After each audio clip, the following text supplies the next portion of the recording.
اللہ الرحمن الرحیم۔ اے ایمان والوں، صبر اور نماز سے مدد چاہو، بے شک اللہ صابروں کے ساتھ ہے۔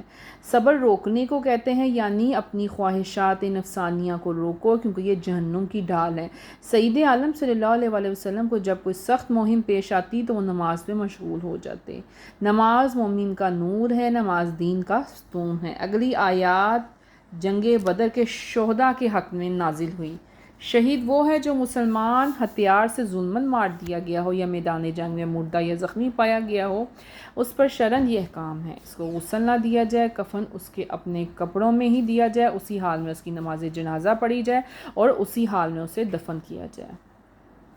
آخرت میں شہید کا بڑا رتبہ ہے۔ اس کے ادنا درجہ کے شہداء وہ ہیں، ان پر احکام مذکور تو جاری نہیں ہوتے، لیکن آخرت میں ان کے لیے درجہ شہادت ہے، جیسے ڈوب کر مرنے والا، دیوار کے نیچے دب کر مرنے والا، طلب علم کی خاطر مرنے والا، سفر حج میں مرنے والا، نفاس میں مرنے والی عورت، پیٹ کے امراض میں مرنے والا، طاعون میں مرنے والا یا جمعے کے روز مرنے والا۔ سرور عالم صلی اللہ علیہ وسلم نے ارشاد فرمایا کہ شہداء جب شہید ہوتے ہیں تو اللہ تعالیٰ ان کو ایک نہایت اعلیٰ جسم عطا فرماتا ہے۔ روح جب اس جسم میں داخل ہوتی ہے تو وہ اپنے پہلے جسم کو دیکھتی اور بولتی ہے، پھر حوریں آ کر اس کو لے جاتی ہیں۔ حضرت ابن مسعود رضی اللہ تعالیٰ عنہ فرماتے ہیں کہ حضرت سید الیوم النشور صلی اللہ علیہ وسلم نے ارشاد فرمایا کہ شہداء کی ارواح سبز پرندوں کی شکل میں رہتی ہیں اور جنت میں جہاں چاہیں سیر کرتی ہیں اور عرش الہی کے نیچے کنادیل میں آرام کرتی ہیں۔ حضرت ابن عمر رضی اللہ تعالیٰ عنہ فرماتے ہیں کہ حضور صلی اللہ علیہ وسلم نے ارشاد فرمایا کہ جب حامل قرآن مرتا ہے تو اللہ تعالیٰ زمین کو حکم دیتا ہے کہ اس کے گوشت کو نہ کھانا۔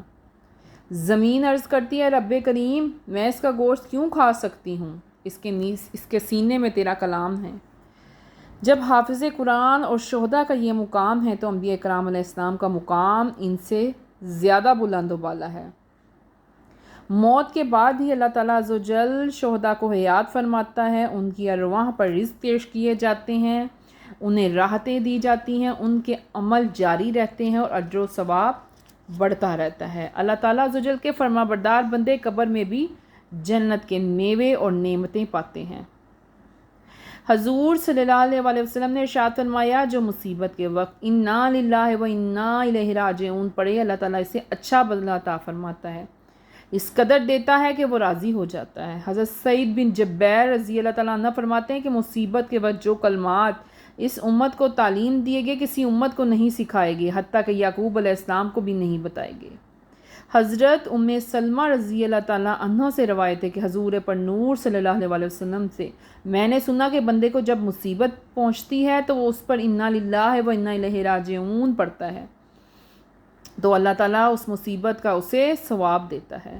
حضور صلی اللہ علیہ وسلم نے فرمایا: جب کسی بندے کا بچہ مرتا ہے تو اللہ تعالیٰ ملائکہ سے فرماتے ہیں: تو نے میرے بندے کے بچے کی روح قبض کی؟ وہ عرض کرتے ہیں: جی ہاں۔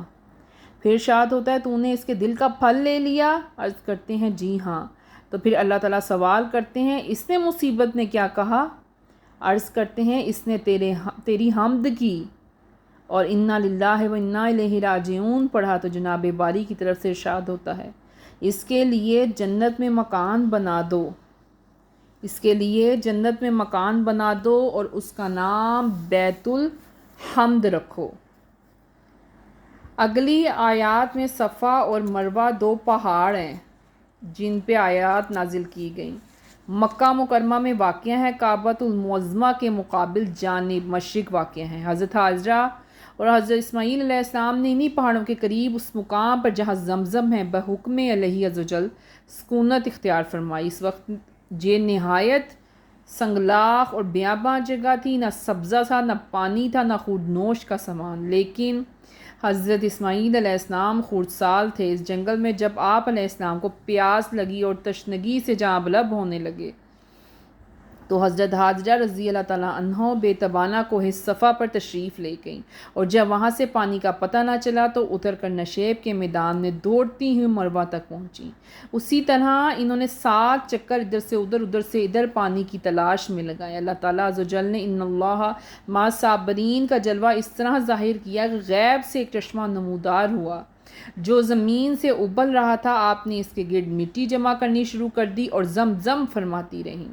زمزم جس کے معنی ہے تھم تھم، چنانچہ وہ پانی اسی مٹی سے گھیر لیا اور وہ آج زمزم کے نام سے ایک مشہور چشمہ ہے۔ اور سنت حاجرہ رضی اللہ تعالیٰ عنہ کا ایسا اجر ہوا کہ صفا و مروہ کے مابین سعی کرنے والوں کو مقبول بارگاہ بنا دیا گیا۔ اب اگلی چند آیات میں توبہ کا ذکر ہے۔ حضرت ام المومنین عائشہ صدیقہ رضی اللہ تعالیٰ عنہ فرماتی ہیں، رسول اللہ صلی اللہ علیہ وآلہ وسلم نے فرمایا، بندہ جب اپنے گناہ کا اقرار کر کے توبہ کرتا ہے تو اللہ تعالیٰ اس کی توبہ قبول کر لیتا ہے۔ حضرت انس رضی اللہ تعالیٰ عنہ سے روایت ہے کہ حضور صلی اللہ علیہ وآلہ وسلم نے فرمایا کہ اللہ تعالیٰ کو اپنے بندے کی توبہ کرنے سے اس شخص سے بھی زیادہ خوشی ہوتی ہے۔ کس شخص سے؟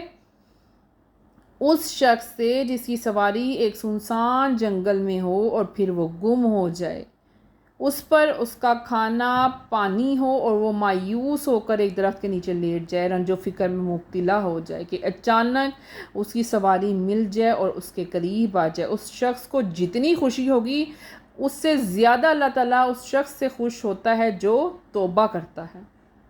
بے شک وہ جنہوں نے کفر کیا اور کافر ہی مرے، اللہ تعالیٰ کی، فرشتوں کی اور سب نبیوں کی لعنت ہے ان پر اور ہمیشہ رہے گی۔ ان پر نہ عذاب ہلکا ہوگا نہ انہیں مہلت دی جائے گی۔ کفار نے حضور صلی اللہ علیہ وسلم سے کہا، آپ اپنے رب کی شان و صفت بیان کریں۔